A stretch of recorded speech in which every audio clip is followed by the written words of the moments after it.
శత్రువులు మెండుగా ప్రేమించాడు, పాపులు మెండుగా ప్రేమించాడు, భక్తిహీనులు మెండుగా ప్రేమించాడు. ప్రేమించి విడువక ప్రేమిస్తూనే ఉన్నాడు. పుట్టక ముందు ప్రేమించాడు, పుట్టిన తర్వాత ప్రేమించాడు, తర్వాత పాపం చేసినప్పుడు కూడా ప్రేమిస్తూనే ఉన్నాడు. ఇప్పటికీ ప్రేమిస్తూనే ఉన్నాడు. కనుకనేమన్నాడు, అది శాశ్వతమైన ప్రేమ కాబట్టి విడువక కృప చూపుతున్నాడు. కృప చూపడానికి కూడా మూలం ఎవరు? ఆయన ప్రేమే. కాబట్టి ఇర్మియా గ్రంథము 31వ అధ్యాయము 3వ వచనం మనం ఎప్పుడు మర్చిపోకూడదు. శాశ్వతమైన ప్రేమతో నేను నిన్ను ప్రేమించుచున్నాను గనుక. అసలు మనల్ని ఎందుకు విడిచిపెట్టట్లేదు ప్రభు? మనల్ని కన్నవారికే మన మీద విసుకొచ్చేస్తుంది కదా. మనతో కలిసి ఉన్న వాళ్ళకే మన మీద విసుకొచ్చేస్తుంది. గొప్పగా వైభవంగా పెళ్లి చేసుకున్నా, ప్రేమించి పెళ్లి చేసుకున్నా భర్త మీద భార్యకి విసుకొచ్చేస్తుంది, భార్య మీద భర్తకి విసుకొచ్చేస్తుంది. ఎంత సహాయం చేసినా బంధువుల మీద విసుకొచ్చేస్తుంది, ఇరుగు పొరుగు వారి మీద, స్నేహితుల మీద కూడా కొన్నిసార్లు విసుకొచ్చేస్తుంది. మనం ఇంత చేశాం కదా, వాళ్ళకి కృతజ్ఞత ఇదే అని విసుకొస్తుంది, బాధేస్తుంది కదా. అప్పుడు మనం దూరం అయిపోవాలనుకుంటున్నాం. కానీ దేవుడు ప్రేమించడం మానాడా? మానలేదు. మన జీవితంలో చాలామందిని విడిచిపెట్టేసి ఉంటాం, చాలామందితో మాట్లాడడం కూడా మానేసి ఉంటాం. కానీ దేవుడు చూడండి, మన జీవితంలో మనం మేలు చేసిన వారిని మర్చిపోయి ఉంటాము, కానీ కీడు చేసిన వారిని మాత్రం మర్చిపోము, బాధ పెట్టిన వాళ్ళని మర్చిపోము. కానీ మనం ఆయనను బాధ పెట్టినా ప్రేమిస్తూనే ఉన్నాడు కనుక విడువక మన ఎడల కృప చూపుతున్నాడు. దేవుడు కృప చూపడానికి కూడా కారణం మనం కాదు, మనం మంచితనం కాదు. ఈ లోకంలో మనుషుల దృష్టిలో నువ్వు ఎంత మంచివాడివైనా కావచ్చు, నువ్వెంత మంచిదానివైనా కావచ్చు, లేకపోతే రోజు మనుషుల దగ్గర మంచోళ్ళు అనిపించుకోవడానికి నువ్వు ఎన్ని మంచి పనులైనా చేయొచ్చు. కానీ నువ్వు ఎన్నటికీ మంచి వాళ్ళు కాలేరు. మీరు మీ శత్రువుల దృష్టిలో మనం ఇష్టపడిన వారి దృష్టిలో మనం మంచివాళ్ళం కాదు. కానీ మనతో కలిసి జీవించిన వారందరి దృష్టిలో, లేదంటే మన వల్ల ఉపకారం పొందిన వారందరి దృష్టిలో మనం మంచివాళ్ళమేనా? మన వల్ల చిన్నదో పెద్దదో సహాయం పొందిన వారందరికీ దృష్టిలోనూ మనం మంచివాళ్ళమేనా? వాళ్ళని అడిగితే మన మీద కూడా కొన్ని ఫిర్యాదులు చేస్తారు. దేవుని ప్రేమకి మనుషుల ప్రేమకి పోలిక చూసుకోండి, తెలుసుకోండి. ప్రభు బల్ల ఏం తెలియజేస్తుందంటే ఆయన ప్రేమను జ్ఞాపకం చేస్తుంది. యోహాను మొదటి పత్రిక 3:16 అంటాడు, ఆయన మన నిమిత్తము ప్రాణము పెట్టెను కనుక ప్రేమ ఎట్టిదనినా తెలుసుకుంటున్నాం. ప్రభు శరీరం, ప్రభు రక్తం మన మధ్యన ఉన్నప్పుడు ప్రభువుని జ్ఞాపకం చేసుకుంటే ఆ శరీరం ఏం జ్ఞాపకం చేస్తుందంటే నీ కొరకు, నా కొరకు. ఇందాక పాడాం కదా, ముండ్ల కిరీటము, పిడిగుద్దులు, అవమానములు, ఉమివేతలు, నిందలు, బాధలు, రోగములు, వ్యసనములు అన్నీ ఆయన భరిస్తే మనం కొన్ని నెత్తి మీద ఎత్తుకుంటున్నాం. ఇప్పుడు పాపాలన్నిటినీ కడిగాడా లేదా కొన్ని ఉంచుకున్నాడా?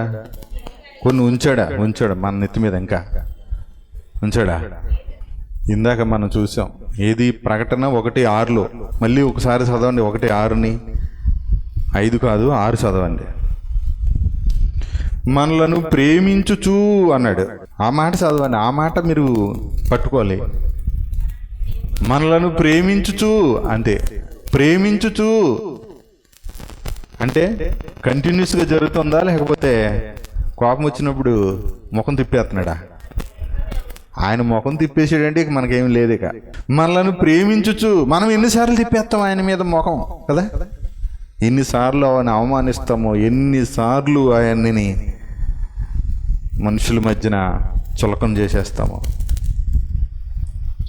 కానీ అక్కడ అంటున్నాడు, ఆయనను మనలను ప్రేమించుచు తన రక్తము వలన మన పాపముల నుండి విమోచించిన వాడు. అది ప్రేమించుచు అన్నాడు. ఆలోచన చేయండి, ఇది తప్పు చేస్తే అని ఇడిచిపెట్టేసే ప్రేమ అయితే ఇంకా యేసు ప్రభుతో మనకు పని ఏమి లేదు. మనం చిన్న పొరపాటు చేస్తే విడిచిపెట్టేసేలాగైతే అసలు మనకు రక్షణ ఉంటుంది? ఎవడైనా పరలోకం వెళ్తాడా? యేసు ప్రభు రక్తం పాపాలు తీసివేయగలిగిందా? తీసివేయలేందా? చాలామంది అభ్యంతర పడతారు. చేసిన పాపం, చేస్తున్న పాపం, చెయ్యబోయే పాపము అని అంటే, చెయ్యబోయేది అని అనగానే అపార్థం చేసేసుకుంటారు. దేవుడు ఎన్ని కాలాలకు చెందినవాడు? యేసు ప్రభు ఎన్ని కాలాలకు చెందినవాడు?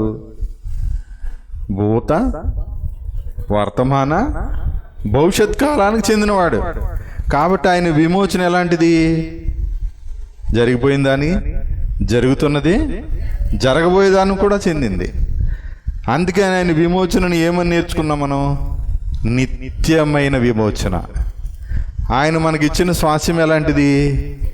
నిత్యమైన స్వాస్యం. నిత్యమైన స్వాస్యం కాబట్టి నిత్య రక్షణకు కారకుడు ఆయన.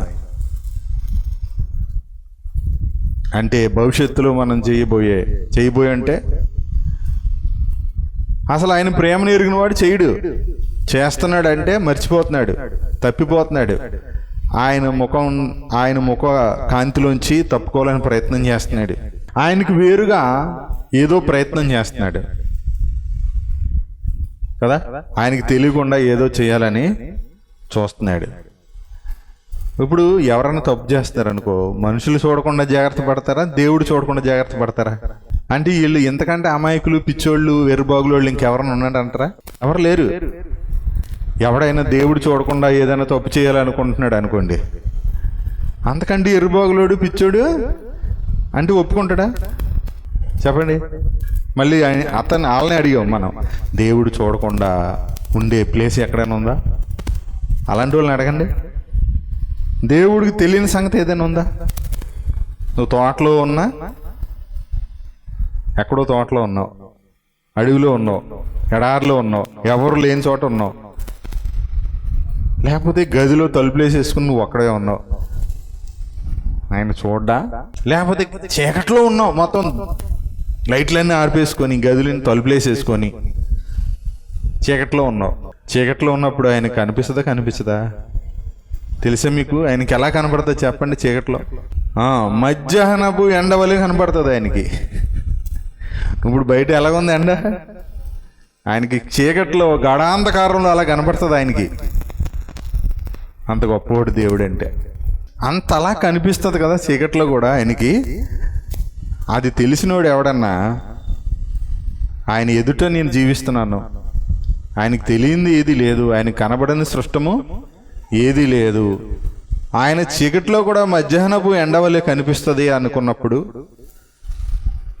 ఆయన ఎదుట ఎవడన్నా తప్పు చేస్తాడా? చేస్తాడంటే అర్థం ఏంటి?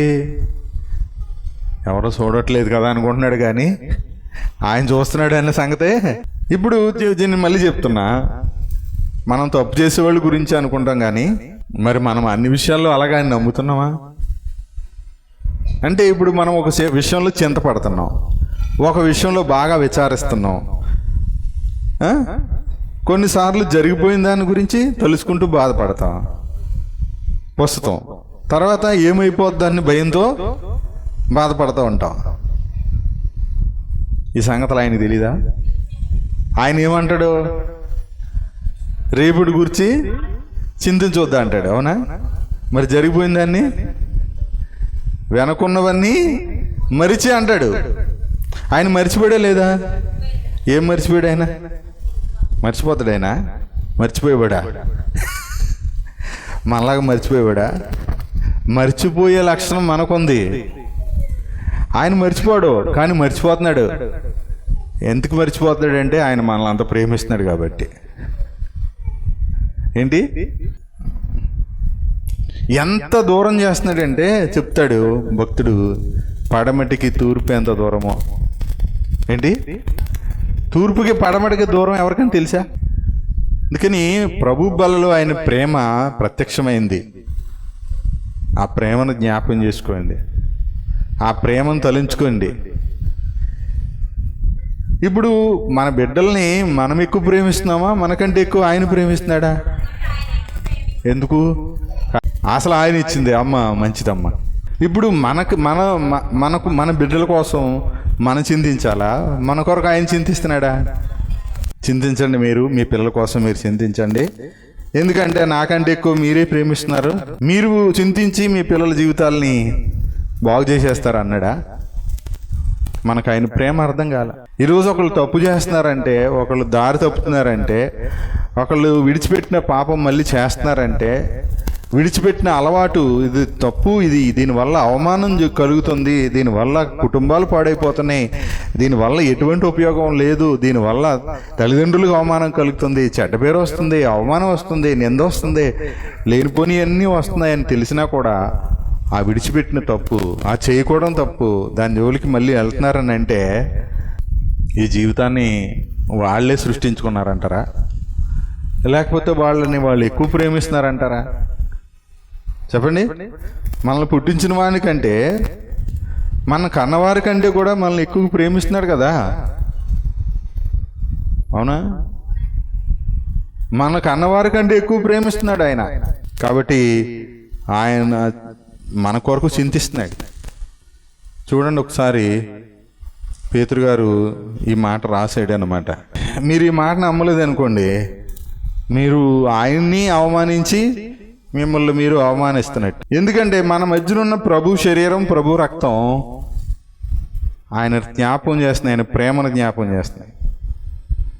5వ అధ్యాయము 7వ వచనం, ఆయన మిమ్మును గూర్చి చింతించుచున్నాడు అంటే ఏంటి?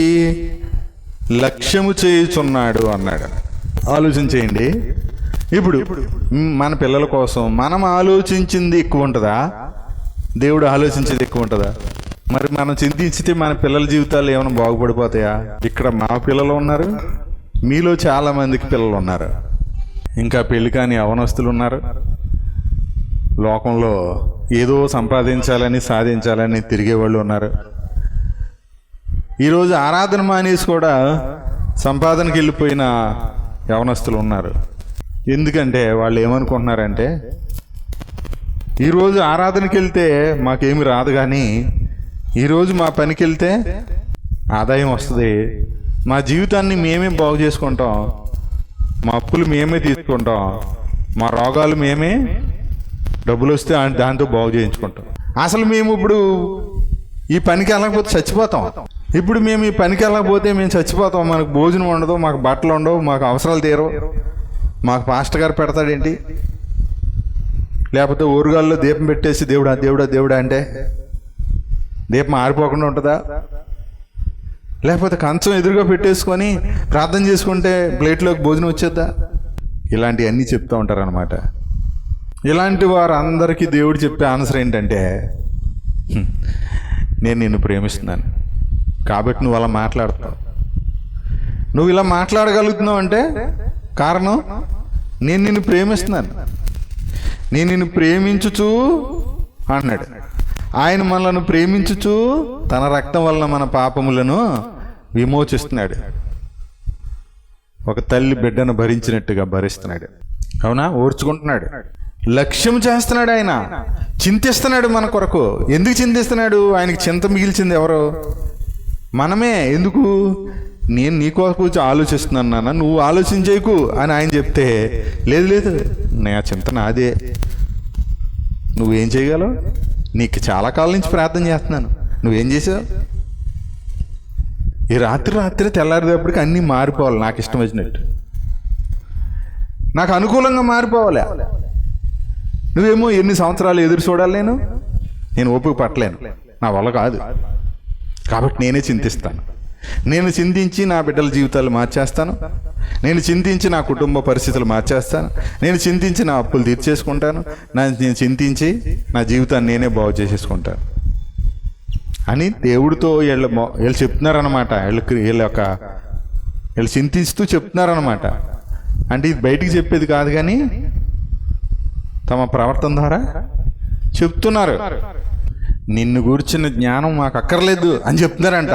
ఆ సర్వశక్తుడు వాడు ఏమైపోయాడు దేవుడు. మళ్ళీ ఏమంటున్నారు? మీ దేవుడు సర్వశక్తిమంతుడు కదా, ఆయన ఏమైపోయాడు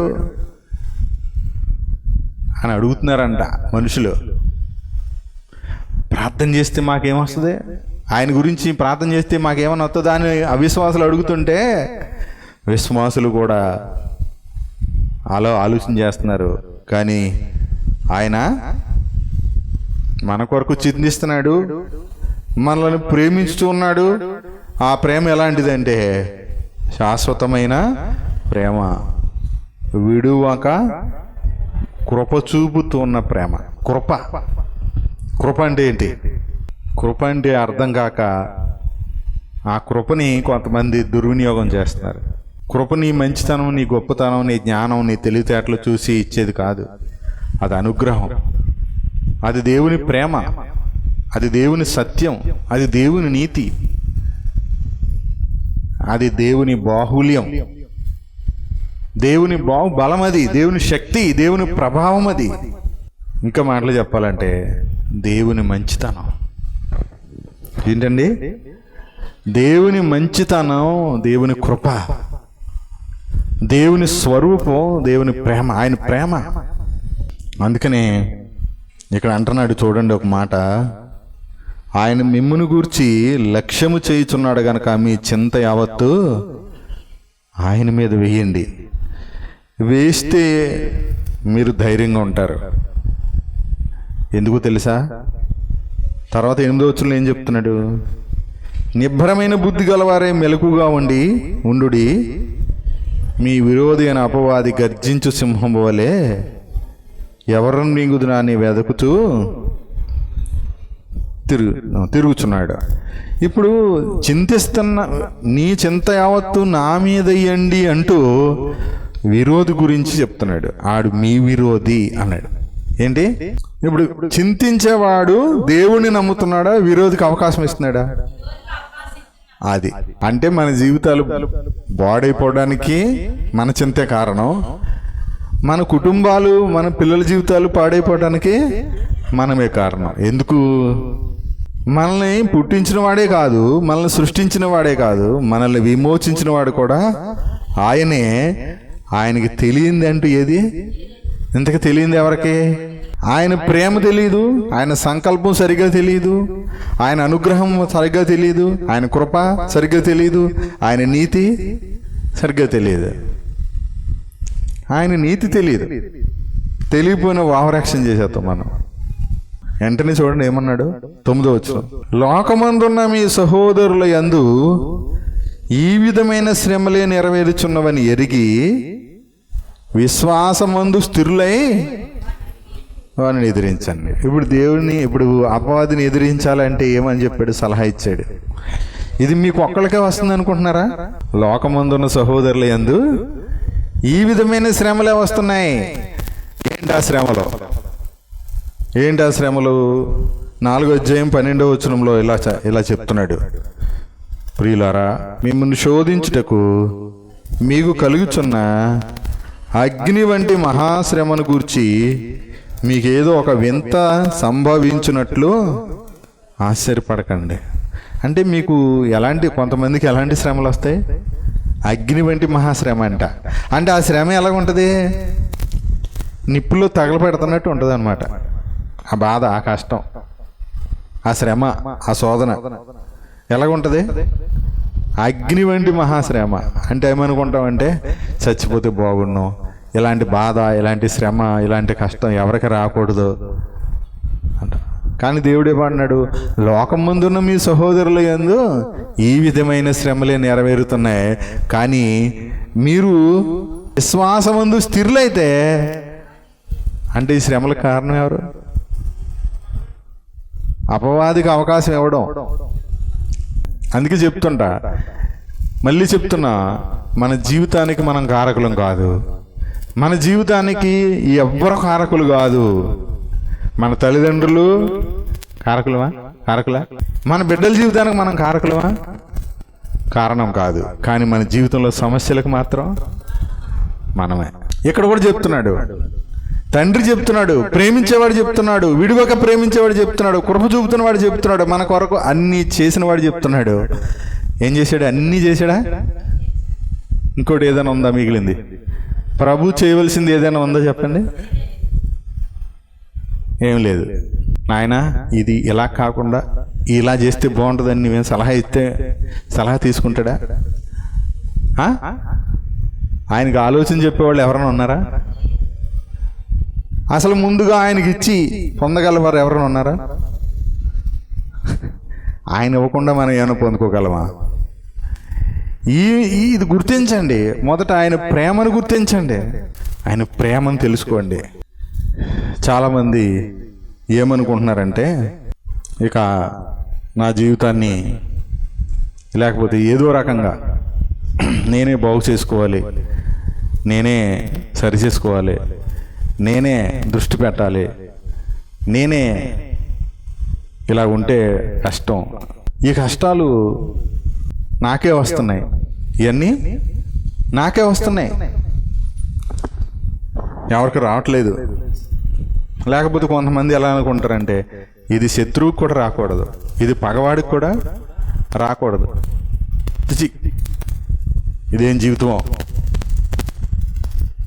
ఇదేం జీవితమో, ఎప్పుడు కష్టాలే, ఎప్పుడు బాధలే, ఎప్పుడు సమస్యలే కదా. మీకు అలాంటివి వస్తున్నప్పుడు మీరు ఆశ్చర్యపడకండి. లేకపోతే ఈ విధమైన శ్రమలే నెరవేరుతున్నవని ఎరిగి అన్నాడు.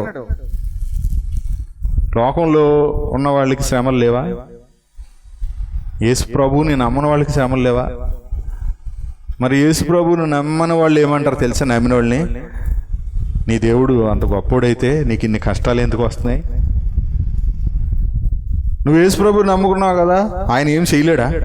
అప్పుడు మనం ఏమని చెప్తామంటే, ఏమో అన్నట్టుగా ముఖం పెడతాం. ఎందుకో ఇంకేదైనా మిగిలిపోయిందేమో నేను చేయవలసింది, లేకపోతే నేను ఏదన్నా పాపం చేస్తున్నానేమో, నేను ఇంకా ఏదో ఆయనకి వ్యతిరేకంగా ఏదన్నా చేస్తున్నానేమో, లేకపోతే నేను కాదు మా ఆయన చేస్తున్నాడేమో, నేను కాదు మా పిల్లలు చేస్తున్నారేమో, అందుకని నాకు మేలు జరగట్లేదేమో అనుకుంటారు. కానీ ఆయన అన్నీ చేశాడు. ఇంకా ఆయన చేయవలసింది ఏంటో ఏది మిగలలేదు. ఆయన అన్నీ చేశాడు. నేను పొందుకోవడంలో నేను బలహీనంగా ఉన్నానని ఎవరు చెప్పరు. వాటిని అనుభవించటంలో నేను వీక్ అని ఎవరు చెప్పరు. ఆ దైవ ప్రేమ నాకు ఇంకా అర్థం కాలేదు, నేను నమ్మలేకపోతున్నానని అని ఎవరు చెప్పరు. ఎవరు వాళ్ళ బలహీనత ఒప్పుకోరండి. ఎవరో ఒకరి మీదకి తోసేస్తూ ఉంటారు. యేసుప్రభు ఏమన్నాడు? నా మీదకి తోసేయండి అంటున్నాడు ఆయన. ఏంటి? నీ పనుల భారము యెహోవా మీద మోపుము, ఉంచుము, అప్పుడు మీ ప్రాణాలకి విశ్రాంతి అన్నాడు ఆయన. అన్నాడా? ఆయనేమో నా మీద దోసేయండి, నా మీద వేసేయండి మీ చింత అంటున్నాడు. మనం ఏం చేస్తాం? మన మీద వేసుకుంటాం, లేదా పక్కోళ్ళ మీద వంక తోసేస్తాం. మన మీద అన్న వేసుకుంటాం, పక్కోళ్ళ మీద ఎవరో ఒకళ్ళ మీద తోసేస్తాం.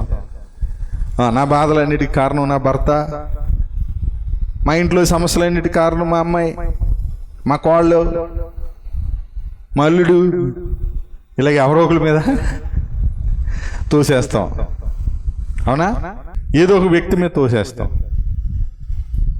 ఇలా తోస్తున్నాం అంటే అపవాదిగాడికి అవకాశం ఇస్తున్నాం అన్నమాట. ఇప్పుడు ఏమన్నాడు? విశ్వాసమందు స్థిరులై వారిని ఎదిరించండి అన్నట్టు. చూడండి, ఇప్పుడు మనము 2 వచనాలు చదువుదాం, 4:13 చదువుదాం, అలాగే 5:10 చదువుదాం. చూడండి ఎలాగుంటాయో. విరుగుడు చెప్పాడు అక్కడ. ఇప్పుడు మీకు ఆశ్చర్యపడకండి, అగ్ని వంటి మహాశ్రమన మీకు కలుగుతున్నప్పుడు మీకు ఏదో వింత సంభవించినట్లు ఆశ్చర్యపడకండి. 4:13, 12 చదివాం కదా. క్రీస్తు మహిమ బయలుపరచబడినప్పుడు మీరు మహదానందముతో సంతోషించు నిమిత్తము మీరు క్రీస్తు శ్రమలలో మీరు పాలువారినంతగా సంతోషించండి. ఎందుకు అన్నాడు ఆ మాట? క్రీస్తు నామ నిమిత్తం మీరు నిందపాలైన ఎడల మహిమాస్వరూపి అయిన ఆత్మ అనగా దేవుని ఆత్మ మీ మీద నిలుచుతున్నాడు గనక మీరు ధన్యులు అన్నాడు. చూడండి, అంటే ఈ శ్రమలో మనకు తోడై ఉండేది ఎవరు? దేవుని ఆత్మ, పరిశుద్ధాత్మ. తర్వాత 5వ అధ్యాయం 10వ వచనం. ఇప్పుడు విశ్వాసమందు స్థిరులై అపవాదిని ఎదిరించమన్నాడు కదా. అపవాదిని ఎదిరించడం అంటే ఏంటి? ఇక్కడ విశ్వాసంలో స్థిరంగా ఉండటం, చింతించడం మాని మన చింతలు ఆయన మీద వేసి, ఆయన మీద వేసామంటే ఆయన నమ్ముతున్నామని, విశ్వాసంలో స్థిరంగా ఉన్నామని. అప్పుడు చూడండి, తన నిత్య మహిమకు, మీరు గమనించారు లేదో, 4:13 క్రీస్తు మహిమ అన్నాడు, బయలుపరచబడినప్పుడు అన్నాడా. ఇప్పుడు చూడండి, ఇక్కడ 5:10 తన నిత్య మహిమకు క్రీస్తునందు మిమ్ముని పిలిచిన. అసలు పిలిచినోడు ఎలాంటోడు తెలుసా? సర్వకృపా నది అంటే అర్థం ఏంటి? ఇక మనకు అర్థమయ్యే భాషలో చెప్పుకోవాలంటే ఏ విషయంలోనైనా ఆయన కృప చూపేవాడు. అదే విడువక మన ఎడల కృప చూపుచున్నవాడు.